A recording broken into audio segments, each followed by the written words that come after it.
Welcome है आप सबका इजी लर्निंग विद अस की एक और नई वीडियो में। आज की इस क्लास में आपके लिए बिल्कुल डिफरेंट टॉपिक लाई हूँ। ये जो टॉपिक है ये बड़ी क्लासेस में पढ़ाया जाता है, लेकिन इसका थोड़ा सा जो पार्ट है वो जूनियर क्लासेस में भी बच्चों को सिखाया जाता है। तो जो आज का टॉपिक है वो है आपका फिगरेटिव लैंग्वेज, या फिर हम इसको फिगर्स ऑफ स्पीच भी कहते हैं। तो चलिए जानते हैं कि ये क्या है और इंग्लिश लैंग्वेज में इनका क्या यूज होता है। यहाँ पर जो मैंने डेफिनेशन लिखी वो है, it is a way of using a word or a phrase in a form different from the ordinary form। इसका मतलब यह है कि फिगरेटिव लैंग्वेज वो तरीका है जहां पर हम वर्ड्स या फिर फ्रेज को यूज करते हैं ऑर्डिनरी फॉर्म से हटकर। ऑर्डिनरी फॉर्म मतलब अगर हम किसी से कोई बात डायरेक्टली कहें वो तो सिंपल हो जाती है सुनने में भी और लिखने में भी, लेकिन अगर हम उसको कुछ अलग तरीके से प्रेजेंट करें तो उसमें बात में हमारे वजन भी आ जाता है और सामने वाले को हमारी बात सुनने में थोड़ा इंटरेस्ट भी आता है। तो ऐसे ही लैंग्वेज को हम फिगरेटिव लैंग्वेज कहते हैं या फिर फिगर ऑफ स्पीच। और इसका काम क्या होता है? Basically it adds colour to our writing. इसका मतलब ये है कि हमारी जो बात है या अगर हम कोई चीज लिख रहे हैं उसमें ये इस कलरफुल बना देता है, मतलब उसमें जान आ जाती है। अब वो कैसे आती है, हम कुछ आज मैंने 2 एग्जांपल्स लिए हैं फिगर ऑफ स्पीच के, उसको हम देखेंगे एग्जांपल्स के साथ। पहले जो है वो है सिमिली। अब सिमिली की डेफिनेशन जो है वो मैंने लिखी है, व्हेन 2 थिंग्स और एक्शंस आर इंटरलिंक्ड। इसका मतलब ये है कि जब भी हम कोई भी 2 चीजों को या फिर एक्शन को एक जैसा बताते हैं, इंटरलिंक कर देते हैं कि वो उसके जैसा है, ठीक है, या तो इंसान या फिर कोई चीज, ठीक है। जैसे कि एग्जाम्पल मैंने लिखा है यहाँ, she is beautiful like a rose. अगर हम इसको समझे अपनी भाषा में तो क्या कह सकते हैं कि वो खूबसूरत है किसके जैसी?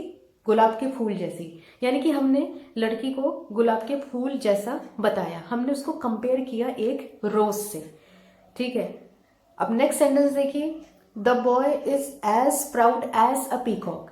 अब हम सभी को पता है कि जो पीकॉक होता है बर्ड, वो बहुत ही एक तो ब्यूटीफुल होता है, दूसरा वो बहुत प्राउडी होता है, ठीक है। उसकी जो चाल है वो अलग ही उसमें प्राउड झलकता है। तो हमने यहाँ पे क्या कहा कि जो बॉय है वो कैसा है? पीकॉक जैसा, उसमें प्राउड है। इसका मतलब ये कि हमने पहले वाले सेंटेंस में लड़की को किसके जैसा बताया? उसकी खूबसूरती को रोज जैसा, और सेकंड सेंटेंस में हमने बॉय को पीकॉक के जैसा प्राउडी बताया। यानी कि हमने कंपेयर किया लड़की को गुलाब से और बॉय को पीकॉक से।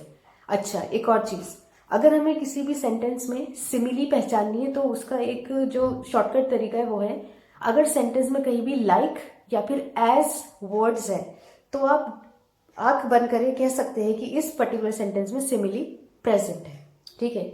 अब ये बात हुई सिमिली। अब जो नेक्स्ट है वो है metaphor. Next figure of speech is metaphor. Metaphor क्या होता है? जैसे कि मैंने यहाँ लिखा है, it shows that the 2 different things are the same. अब मेटाफर का पर्पस क्या है? ये क्या कहता है कि जो दोनों चीजें हैं वो एक ही है। ऊपर हमने क्या कहा? पहली चीज को दूसरे के जैसा बताया, लेकिन मेटाफर और सिमिली में फर्क क्या है? बेसिकली मेटाफर में हम उस चीज को सेम कह देते हैं, 2 चीजों को एक जैसा कह देते हैं। अब एग्जाम्पल के थ्रू देखते हैं कैसे। जैसे मैंने यहाँ सेंटेंस लिखा है, he is a shining star, ठीक है।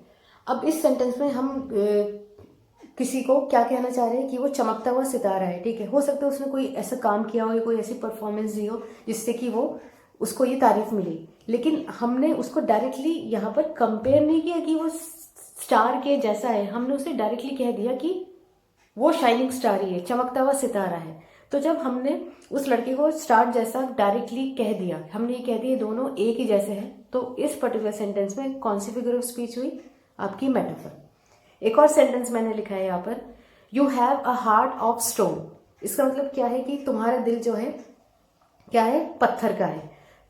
तो कहना क्या चाह रहा है सामने वाला कि तुम्हारा जो दिल है पत्थर जैसा है, लेकिन हम यहाँ पर जैसा नहीं यूज किया, क्योंकि अगर जैसा यूज करते तो वो सिमिली हो जाता। तो सिमिली और मेटाफर में फर्क यही है, हम जैसा ना कहकर डायरेक्टली वो चीज उस इंसान को कह देते हैं कि you have a heart of stone, तुम्हारा दिल पत्थर का है, ठीक।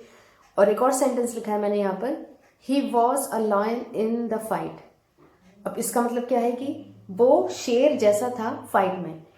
तो कहने का मतलब क्या है कि वो लड़ा होगा, बेशक लड़ा होगा उस फाइट में शेर के जैसा, लेकिन हमने शेर के जैसा ना कहकर डायरेक्टली उस इंसान को क्या कह दिया कि वो शेर था फाइट में।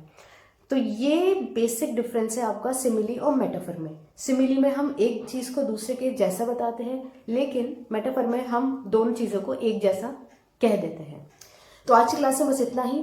ये जो टॉपिक है ये इंग्लिश लैंग्वेज का बहुत इंपॉर्टेंट टॉपिक है, तो आप इस वीडियो को जो है ज़्यादा लोगों तक शेयर करें, जिससे कि उनको भी ये जो कॉन्सेप्ट है क्लियर हो पाए। अगर आपको वीडियो अच्छी लगी हो तो इसे लाइक करें और channel easy learning with us को सब्सक्राइब करें। Thank you so much.